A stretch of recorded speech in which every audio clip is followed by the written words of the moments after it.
If Lamar Jackson refuses to slow down, then Mike Randle and I refuse to slow down too. The pre-snap for NFL picks starts right now.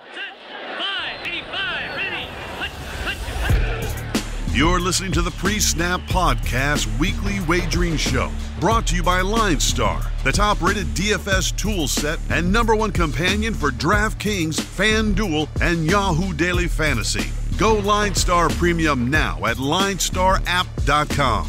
Now here are your hosts, Joe Pisapia and Mike Randle. Hey, yo, what's up, everybody? It's me, Joey P, Joe Pisapia, and welcome to the PreSnap Pick Show right here on the LineStar app, the best place for all your DFS tools for NFL, MLB, NHL, basically anything with 3 letters, Mike. It's really good for that. 3 letters are good. WIN, that's what we're looking for every single week. Very excited. Lamar Jackson doing what he does. It's called the 2019 MVP, and that's what he is, partner. Yeah, I think that's pretty much over. Man, if you took that bet early in the year, and I'll tell you what, because the show's been successful, hopefully next year, we'll do a couple specials on some of those preseason prop bets. I think that's the way to go. We didn't do that because we kind of started week 1, but I'm thinking we need to do a couple shows on some of the team totals, over-unders. We do some of the individuals and rookies of the year and MVP and all that. So I think that'll be a fun little preview next year. But Mike Randle, you know what would have been fun, partner, is the old Godwin-Evans battle, right? Because Godwin ended up getting more fantasy points, more receiving yards, receptions. But early on, the Godwin people would have been pounding their chest. Then when like week 3 to 5 happened, Evans took over again. That would have been a fun one beginning of the year to see what those bets were. Well, the funny part is Evans is still going to finish in the top 10 of fantasy wide receivers, regardless of missing the last 3 weeks of the season. But a lot of injuries to deal with in a lot of these games, too. We talked about it on yesterday's DFS show. They'll creep up in today's show, too, when you're looking at some of these lines and how those injuries are going to affect some of these offenses, because there's a ton of guys now out for the year. So let's get after it, and let's start with the Chicago Bears and the Packers. We started the season with this game, and here we are right back. And I'm trying to think where we're at with both of these teams. That Thursday night opening game, the Bears looked like crap. Packers defense looked really good, but kind of offensively, a lot to be desired. And here we are, and the Bears are going to travel to Green Bay. They are 3.5-point underdogs. And I'm kind of curious, Mike, do you think they're kind of tempting you here with this 3.5 to take the Bears? Because I feel like that's a bit of a trap here. I know Trubisky played well last week, but I don't know, man. Are we going to believe he's going to go on the road and now all of a sudden he's figured out how to use Anthony Miller and he's figured everything else out? They don't run the football very well. I don't know. As much as I'm not enamored of the Packers this year, I feel like this should be a Packer W. And the 3.5, they should clear, no? If this is a trap, then I'm going to fall into the trap. The Packers have a good record, but they haven't really looked super impressive most weeks. Last week, they play the Redskins. They don't cover. Okay, it's a 2015 game. Yes, I think the Bears have been hot. Trubisky has back-to-back top QB4 performances in fantasy, but it's still the Packers at home. It's still a questionable Bears team. They should stop the run better with Akeem Nicks now back. So I don't know. It's a questionable one. I see what you see, but I'm going with the Packers here, and I'm giving the points at home. All right, the number is 40.5. What are your thoughts on that? Yeah, I think they'll score. I'm starting to have faith in the Bears offense now with Trubisky. A-Rob should do some things. They're going to have to run the ball. That's the biggest mismatch, right? That Green Bay run defense versus David Montgomery. I know Aaron Rodgers is going to put up about 20 in this game. So the question is, do I think the Bears can get up there as well? I do. I would lean the over here. I expect this to be a solid Packers win at home. So I'll take the over. All right, this one might be my favorite one on the slate. The Denver Broncos are 9.5-point underdogs going to Kansas City. Now, granted, the Chiefs defense has played better of late, but the Broncos defense has played quite well also. And Patrick Mahomes has been good, not great since he's returned. I'm just looking at this and I'm thinking to myself, this is another one where 9.5 is a pretty big number there. And the Chiefs are another team where I just don't feel like they're necessarily putting everybody away all the time. But the Denver Broncos with Locke, all of a sudden, they seem to have this little new life. And I know everybody kind of gave them zero shot last week. And last week, they certainly proved it wrong. So do you think this is another scenario where people aren't respecting what the Broncos do enough on defense and how they keep some of these games very close? Because 9.5 seems pretty large to me. I thought this would be 6.5. The 9.5, that one kind of surprised me. This one is so hard for me this week. Very, very tough, because I've told you that rule that over the last 4 years, 80% of the underdogs who are the 9-10 point underdogs have covered. That number rings true. That's just a number in the NFL that really makes you scratch your heads. So last week, we have the Redskins. What were they? Again, Redskins were what, 9.5, not 10-point underdogs. They cover in Green Bay. So it's back to that number again. Part of me thinks this is a blow-up spot for the Chiefs. It's Drew Lock. He's going to have a bad game on the road. Chiefs defense is playing well. It's such a hard one for me. I will stay with the math. I will stay with the fact that teams that are underdogs by 9 or 10 points are covering 80% of the time, and I will take the Broncos and the points. But I don't feel great about it, man. I got to tell you. All right. What about the 45.5? I actually think this is an over. Yeah, I think it's an over too. The Mahomes and the Chiefs offense is getting rolling. It's late in the year. They've been playing great. This is going to be a spot that they're going to score, but I do think the Broncos will score also. No one stops Cortland Sutton, no matter who it is, no matter who his no one's stopping is. him. And Fant, I know Fant's a little banged up right now, but it looks like as of right now on Friday when we're recording this, he's going to play. Yep. So that's another guy too who's really emerged ever since Joe Flacco took a seat. All of a sudden, it's like, hey, look, Noah Fant's super talented. Yep. Give me, I don't know, give me a 28-20 game, something like that. That sounds, something right around there. That'll do. there's your 9.5 cover right there. I'm telling you, right. I'm feeling the Broncos this week. I really do. Maybe I'm drinking the Kool-Aid, but I don't know. I just feel like defense travels. We said it about Pittsburgh last week. We were right. And I feel like Denver Broncos, same thing. Defense travels. It traveled last week. And I feel like the Chiefs have a big letdown after last week, too. I mean, the Chiefs had that was a huge game to get up for. They came out the victory. They're feeling real confident. And I just don't trust them. Like every Andy Reid team, I don't trust them. And I don't know. I have no disillusion that the Chiefs aren't going to win this football game.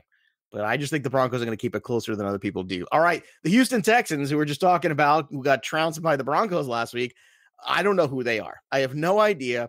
The Tennessee Titans, I think I know who they are. I think they're a team that runs the football and is getting some really choice quarterback play from Ryan Tannehill, of all people. I feel like the confidence is growing, and they're favored by 3 at home against the Texans. I think that's correct. The question is, Mike Randle, do you think that's correct? And do you think from a wagering standpoint, you should be betting the favorite, or should you be taking the Texans on another bounce back where you just can't gauge the Texans on a week-to-week basis?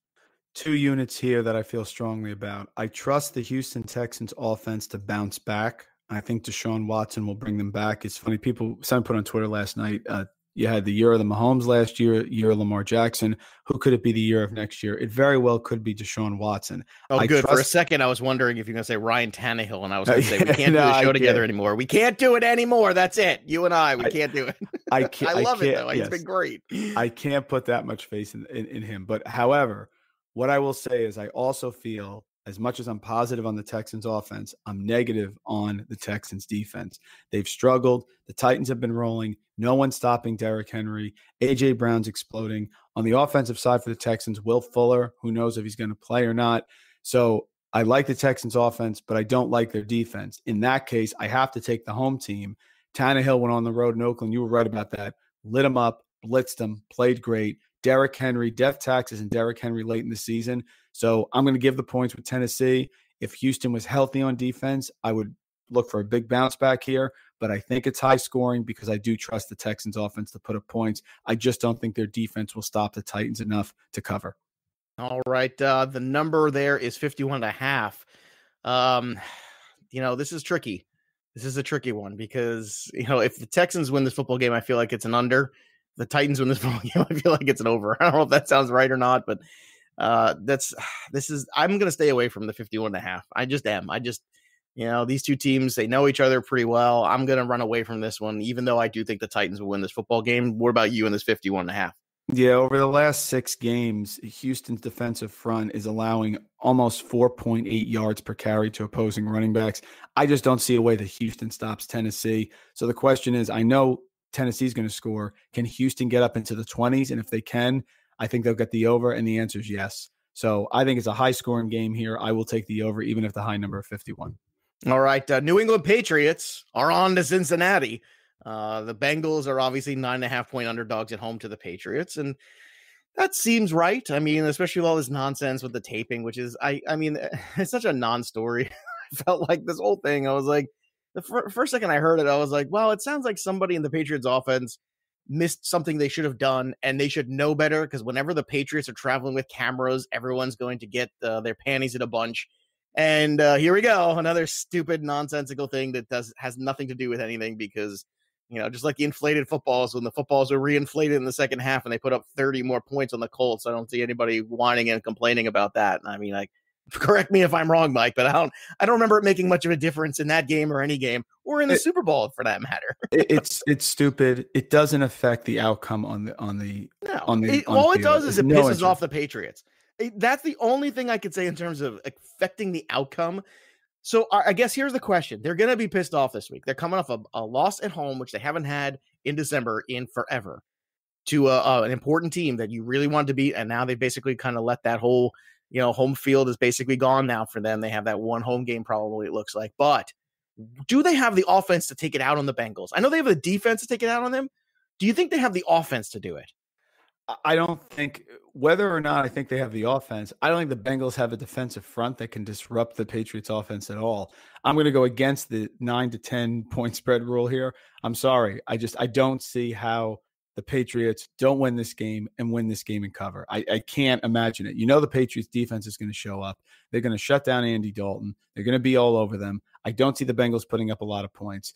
I think that the Patriots offensive line is vulnerable. I've seen it now too many weeks, Joe, where I'm getting a little nervous about it, but the Bengals don't have the personnel to deal with that. So I cannot in any way make an argument that the Bengals are covering here. I don't care about the numbers on this one. I think they'll put up points. Could be a lot of turnovers, right? At the end of the day, turnovers. Right. So that's what I see. I see if New England's defense is gonna put up at least 7, if not, put them in position basically to get another cheap 3 or 6. And I feel like there's your cover right there. No matter what the offense does. Yeah, I agree. A lot of Sony Michel in this game. Brady gets right. Edelman getting the end zone again. I liked it, and I was a little nervous about the 10. So what I did is I ended up teasing it with the Jets last night. I got the extra 6 points with the Jets, so they barely covered, but they did. This one I teased it down to 4. I think it's a lock. I'm taking the Patriots, giving the points. All right, the number, so 41.5. So thoughts on the over/under? Yeah, I think the New England Patriots are going to be able to get to like 24, 28 points against the Bengals. I'm sorry. I just think they are. So I'll take the over. Yes. You can't take the over on that. All right. I agree with you. I agree with you on both fronts there. I mean, this should be, everything that looks like a cakewalk sometimes isn't, but I feel like this one, the Patriots are going to handle their business, and they'll handle it on defense, Joe, think of it this way. People are talking about benching Lamar Jackson yesterday because of you know what? That was the dumbest thing. Who the hell was out there saying bench Lamar Jackson? How do you live with yourself? How do you sleep at night? How do you go through the next 6 months of your life before football season starts to ramp up again? Before you could possibly and that's the thing. If you're going to bench Lamar Jackson and you lose your fantasy matchup, no problem. If the New England Patriots are going to end up playing a tight game against the Bengals in December, I'll take the loss. I don't care. Yeah, well, that's what I mean. This is the whole thing. Somebody asked me a question yesterday on Twitter. They got Aaron Rodgers. He hasn't been great. Eli's got a good matchup against the Dolphins. And I said to them, look, Eli Manning wasn't even a starting quarterback in the league for the last 10 weeks. So think about that and realize that even if Aaron Rodgers is not as great as you wanted him to be, if you lose with Aaron Rodgers, you can live with it. You can't live with yourself if you took Aaron Rodgers out for Eli Manning and you lost by 10 points, and that was the 10 points that Aaron Rodgers got on your bench. That's bad fantasy. Yeah. You have to understand you got to go pretty much with the dudes that got you there, unless it's an injury situation of enormous proportions and you have somebody potentially better. You can't tell me, you can't sell me that Eli Manning is a better fantasy asset just because the Dolphins are a bad football team. And you know what? The Dolphins are more competitive, so everybody needs to break that cycle a little bit too. All right. Absolutely. Let's talk about the Seahawks now, because I feel like the Panthers have folded up the tents. Christian McCaffrey, I don't know if it's the workload catching up with him, but no touchdown the last 2 weeks. Maybe it's just this whole thing where the Panthers are just kind of looking to 2020, but it feels like they're not ready to really compete. Now, at the same time, the Seahawks, not what I expected last week. So here we go. Seahawks, Panthers. The Seahawks are favored by 6.5. I feel like that's a lot. They lost Rashad Penny. I think the Seahawks are going to win this football game. Again, I have no problem with it, but man, I kind of want to take the Panthers side of this game with 6.5. I'm going to argue the spot with you like I did last week. The Rams home need the game. Oh, they're familiar with Seattle. Now I'm going to go the opposite direction.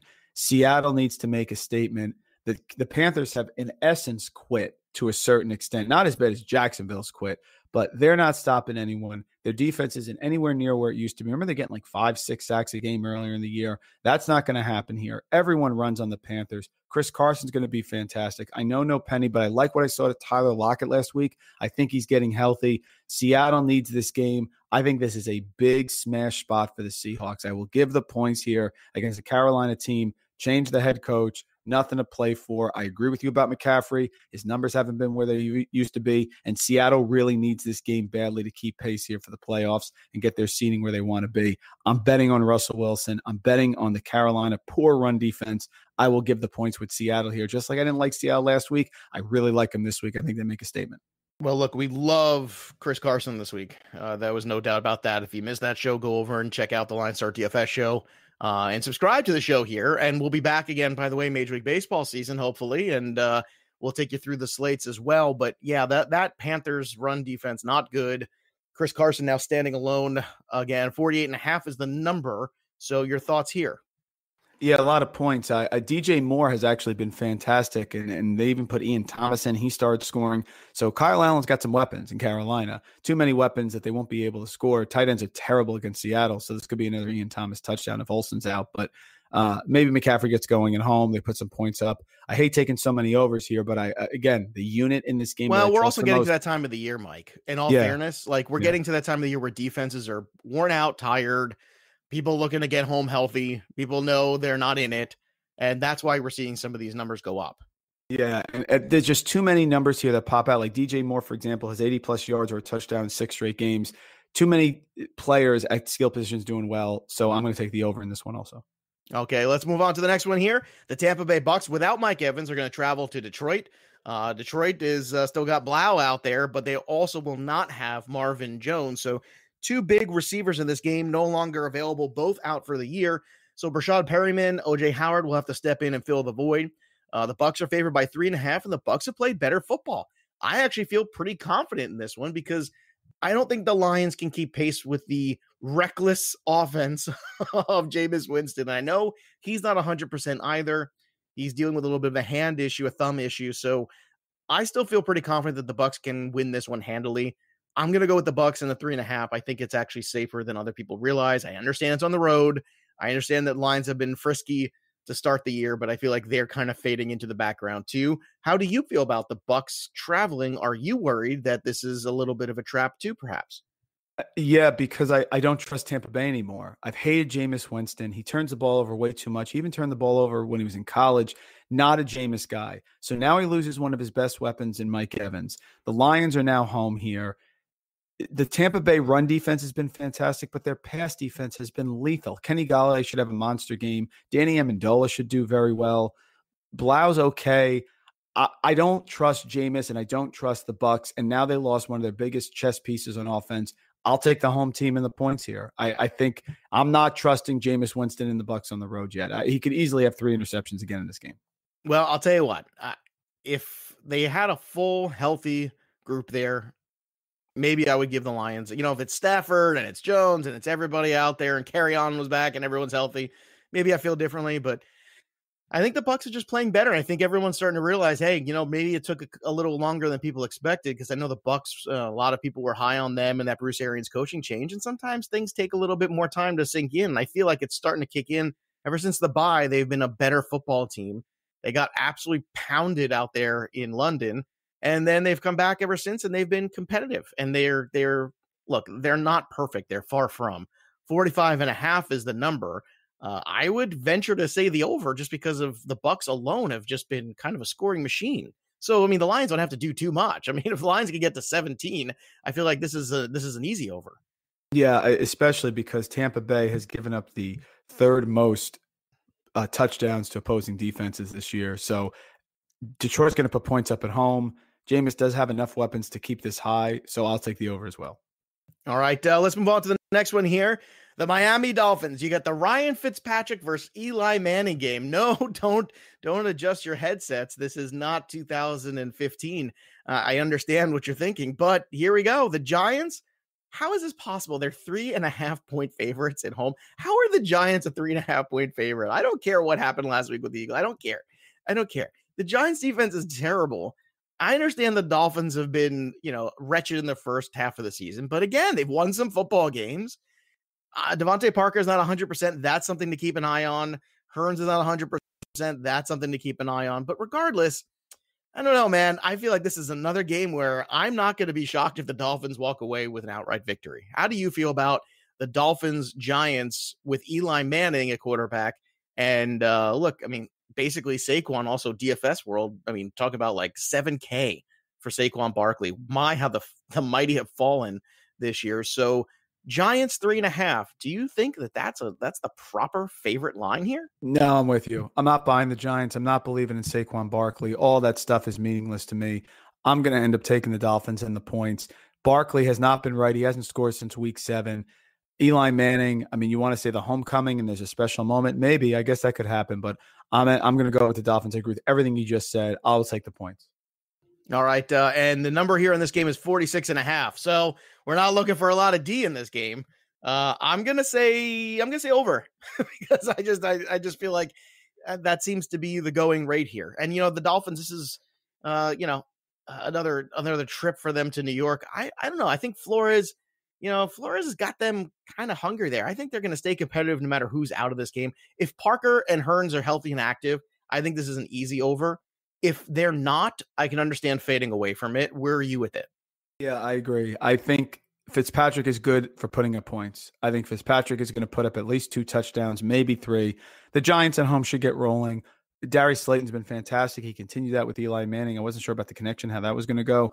I see points again. So again, we'll go with the worn down defenses. I guess that's the theme partner here, week 15. I'll take the wore down defenses who are getting paid and see the light at the end of the tunnel, and they see, I'm almost done here, and it hurts, and I want to stop because I'm tired. Yeah.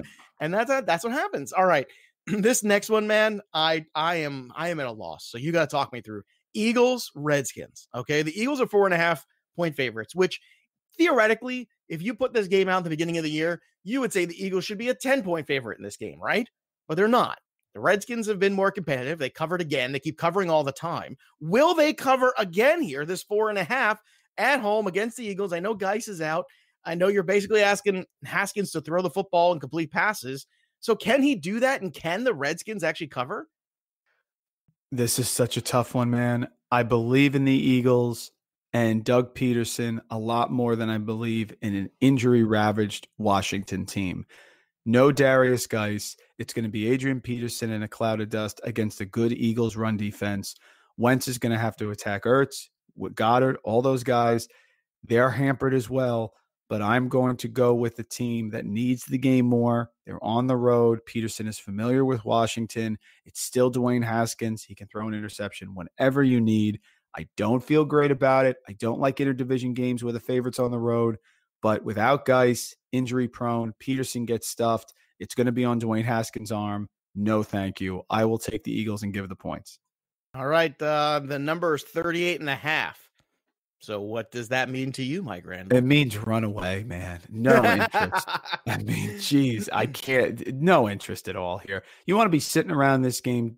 Well, this was another week 1 matchup, right? If memory serves. When this week 1, where all of a sudden oh God, out of the gate, the Redskins just were putting a hurting up on the Eagles, and everyone was like, "What's going on?" And everybody had Eagles in survivor pools week 1 against the Redskins, and they had to sweat it out until the fourth quarter.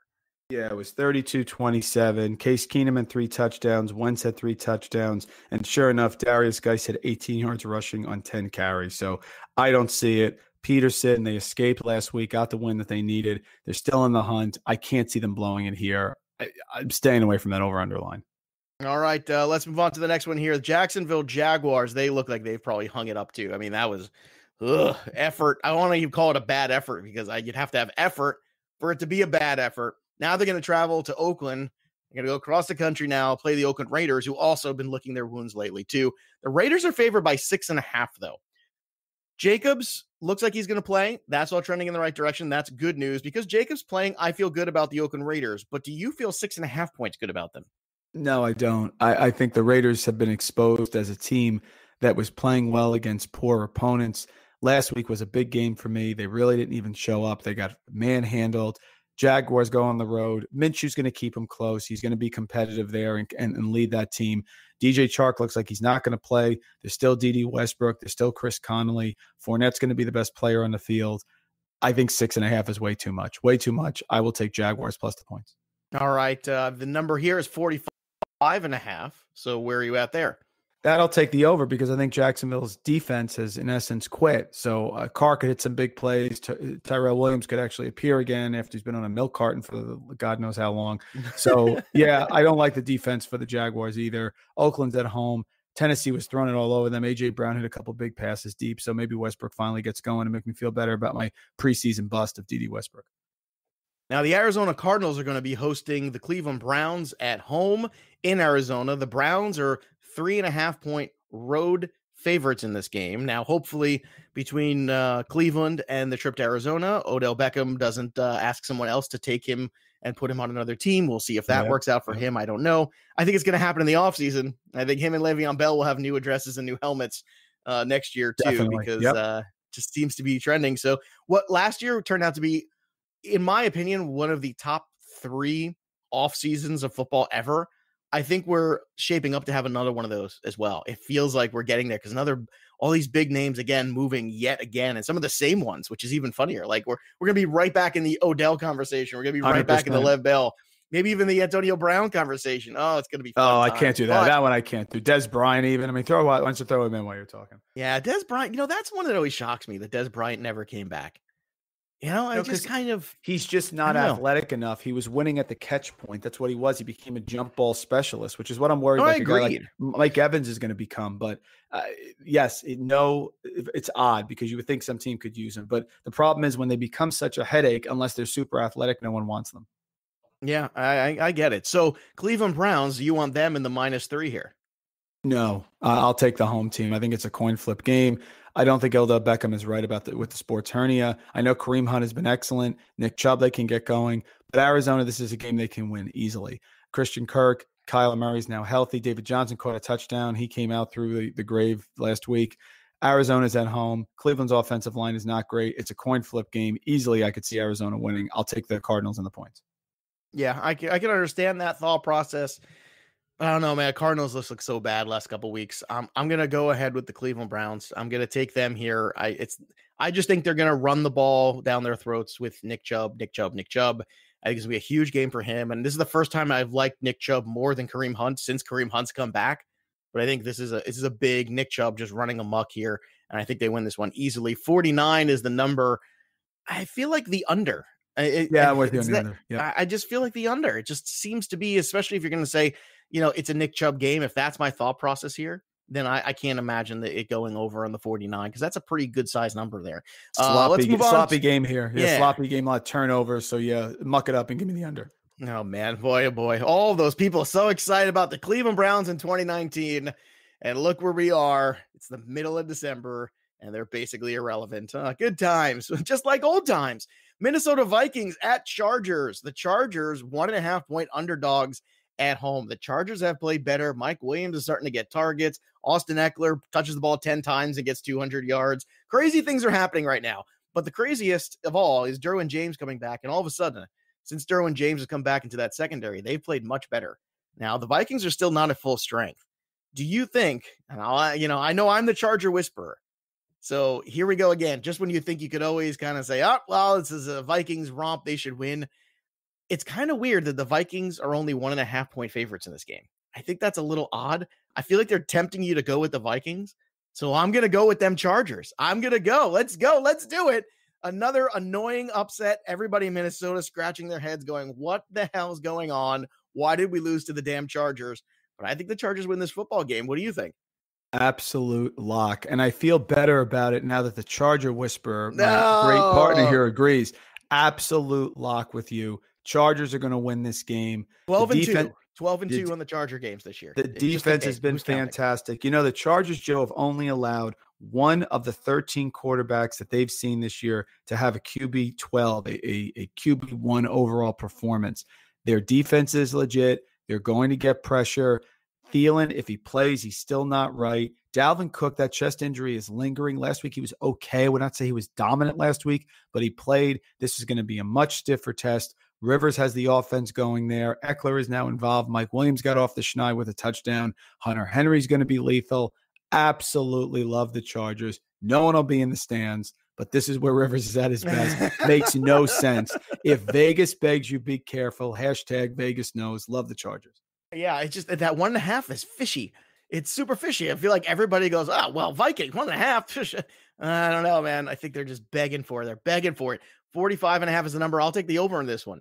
Yeah. Points galore. Phillip Rivers, top 5 fantasy QB. Lock it up. And the secondary has not been good. The secondary has not been good at all. Joe, all roads are open. All roads. Let's do it. Let's go, Chargers. Woo! I think I know where my upset special's going. All right. Spoiler alert. We'll see. We'll see by the time we end. All right. Here's another big one. San Francisco 49ers coming off an absolutely stellar victory. I mean, that was a fun football game. So fun, in fact, that not only did both teams cover the total at halftime on together, but they individually covered the over yes. by themselves. So if you had 90 and you took the under, you lost. That game last week. Unbelievable. So anyway, now that the 49ers I said this yesterday, I'm going to repeat it on this show in case people missed it. The 49ers throw a ton of slants over the middle. The biggest weakness of the Falcons is the linebacking core covering anybody or picking up anybody. And Debo and Emmanuel Sanders are going to run amok. So is George Kittle. Mostert's the guy now. I feel like they found the guy. They're starting to roll now. Enough with this stupid committee nonsense. Mostert has kind of separated himself from the pack, which is surprising, but awesome. Good for him. I think this is another big day for Garoppolo. I love the 49ers in this game. 10.5 is a big number. That's my only hesitation. I'm going to stay away from it, but I love the 48.5. I think this is absolutely an over between the Falcons and 49ers. I know you're like, well, why? Why? The 49ers defense is so good. Yeah. They're good, but they're also getting tired, and Matt Ryan's a professional quarterback. So let's not forget that. Yeah, Calvin Ridley's out for the year. Matt Ryan's going to find a way to put up some points, and the 49ers are going to score a ton. I think that combination puts this one at an over. 10.5. Where are you there? I'm spitting in the face of metrics and numbers on this one. I agree with you. Niners are going to roll in this game. The key to me is that the Atlanta offensive line is horrific. They've given up 16 sacks over the last 3 games. So the Niners are going to be able to do what they really couldn't do last week, which is get pressure on Matt Ryan. Garoppolo will attack them. Raheem Mostert has been fantastic. Atlanta's defense is banged up. No Desmond Trufant. The slants are all over the place, like you said. Big win for the Niners. Any other team coming in, 10 points, a lot of points. Atlanta doesn't have the guts. They don't have the personnel.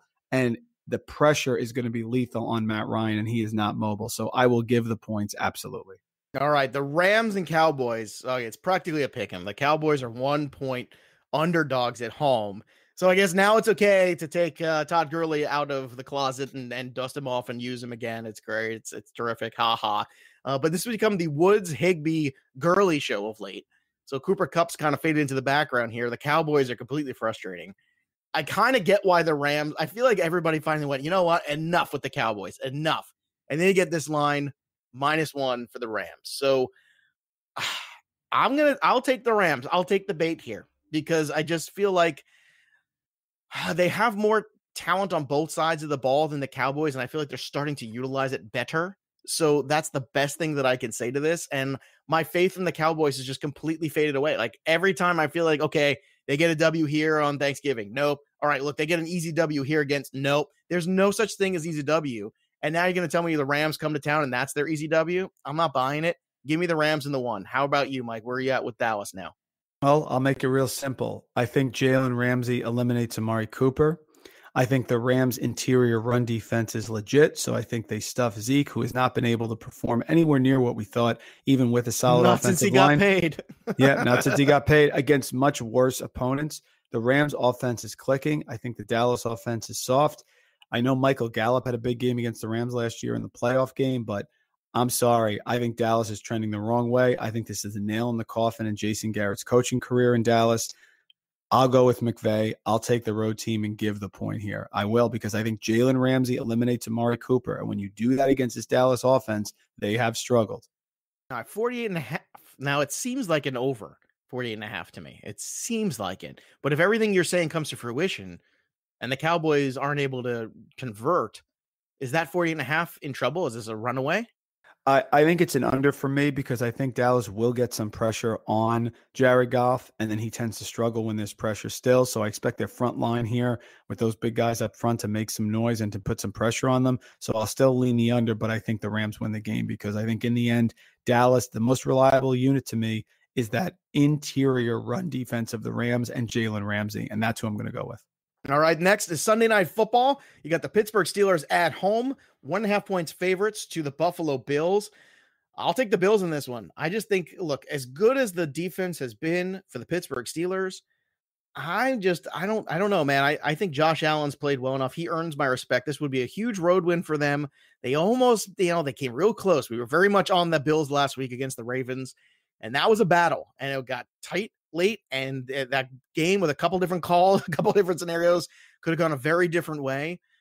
I think the Bills show you something here and beat the Pittsburgh Steelers because I just think they're a better offensive football team, and I think they're going to be, regardless of Connor being back, I don't care. I'm going to take the Bills in this one with the 1.5. Mike, how do you feel about it? Sean McDermott has been so consistent this year that he forces me to agree with you and to stay with the Bills on the road. This is the Mike Tomlin spot, though, partner. I know. Fired up see this at easily. home, but they are favored and they're giving the point, and they're going to have to run the ball down the Bills' throat because that secondary has stopped everyone that they've gone against. Josh Allen can do enough plays with his legs. I like the Bills, even though this is the classic Mike Tomlin spot at home on Sunday Night Football. It is, but you know what? I'm gonna go with the quarterback here. To me, the tie goes to the quarterback in this scenario here, and it's the quarterback play is so much better on the Buffalo side. I feel like he's gonna find a way to win this football game, and 1.5 is just that's a joke. So give me Buffalo here. I think this is at least a field goal win for the Bills. I just don't think the Steelers can offensively keep pace with a team like Buffalo. And granted, like. I don't. We've talked about on this show how good the Steelers defense has been. This is not a shot at them. Buffalo's defense is pretty good too. Last time I checked, so keep that in mind here. Buffalo knows they're right in the hunt here. Not that Pittsburgh isn't, but I feel like Buffalo really has an opportunity here. And I think as much as you can take confidence from a loss, I think you take some confidence that you competed with the Ravens last week. 35.5 is the number. I'm staying away from this one. I want nothing to do with it. Yeah, stay away. Could be like 17-16, no interest. Who knows? All right, next one here. And the final one, Monday Night Football, the Indianapolis Colts against the Saints. The Saints at home, 8.5 point favorites. This makes sense to me. I just think the Saints at home are just very difficult to slow down offensively. And now the defense has not played well, but I guess it's all about whether or not you think the Colts offense can do anything. And at this point, I think the Colts are another team. Just so many injuries have piled up. And I feel like, they're kind of seeing everything slip away from them very slowly, and that's very difficult. So do you feel comfortable with the Saints and the 8.5 at home in their building, coming off a bad loss in their building? So Colts, no Ebron. Colts, no T.Y. Hilton.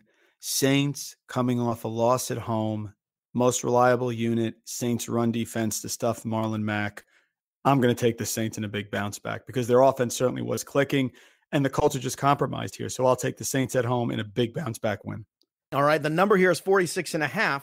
So can Indianapolis do enough here in this one to get you to the over? Oh, it's hard for me, man, not to take the over when I just saw Jimmy Garoppolo shred them for over 45 points in there. So do I think that Brissett can put some points up and Frank Reich will have some things? Yeah, probably. So I'll take the over on this one. Okay. So it's that time. It's upset special time. Mike Randle and I right here on the LineStar app on the Pre-Snap Pick Show are going to give you our upsets of the week. So Mike Randle, I've got 2 to choose from. So I'm going to give you the floor first yet again here. And I'm going to give you the whole board. Where are you going for the upset special in week 15 in the NFL? Wow, I had 2 as well. You're very generous of you. See, I'm a lovely human being. The Christmas season you're giving. It's the holidays, and I want you to have first crack at it. So go ahead, Randall. Then to quote Arnold Schwarzenegger, go Chargers, go. Give me the Chargers at home and the Vikings coming on the road. Big spot for the Chargers because it means nothing to them. So, of course, they're going to show up. Mike Williams toasting Xavier Rhodes down the sideline. Gordon and Eckler and a really strong Charger defense getting some sacks, holding down Stephon Diggs, getting shadowed the whole game. Give me the Chargers to win outright at home with 5 people in the stands against the Vikings. I will agree with that. That was one of my two. We talked about it earlier in the program. And they are absolutely begging you to take the Minnesota Vikings with that line. It just seems very fishy to me. I'm in agreement with you. Okay, I'm going to go with the Denver Broncos. And you're going to say, really, the Denver Broncos? But Kansas City just came off a victory against the New England Patriots, to which I say, did they? Did they really come away with a victory from the New England Patriots? I mean, they came out with a win, but a victory, we'll see what happens with that. So give me the 9.5 on the Denver side. I don't think the Broncos are going to win this game, but I think from a defensive standpoint, they are definitely going to be in it. So I think the Denver Broncos are going to cover that big old 9.5 with the defense and with Drew Lock on the road. Yeah, I know it's on the road too, but you know what? They're a plucky little team, those Denver Broncos, so give me the Broncos to cover this Sunday. So if you enjoy the pre-snap, make sure you are subscribing. Give us a 5-star review. You can listen to us on iTunes, on Stitcher, on Google, anywhere you get your podcast. You can listen to us here over on LineStar App, and make sure you get that LineStar App while you're at it and upgrade to that premium product. It's the best in the business for all you DFS tools, so go out there, get it. There's still time to win some money. Like Mike Randle said, defenses are closing up shop. This is the most fun time of year to play DFS. Lots of points on the board to be had. In the meantime, you can follow us on the Twitter machine at Randle Rant, at Joe Pisapia 17, at LineStar App, and of course at LineStar NFL. That'll do it for me and Mike Randle. The pre-snap is over. It's time to break the huddle, and there's nothing left to do now except sit down, win. You've been listening to the PreSnap Podcast Weekly Wagering Show, brought to you by LineStar. Hit subscribe, drop a rating, tell a friend, and stay tuned for the next episode from wagering experts Joe Pisapia and Mike Randle.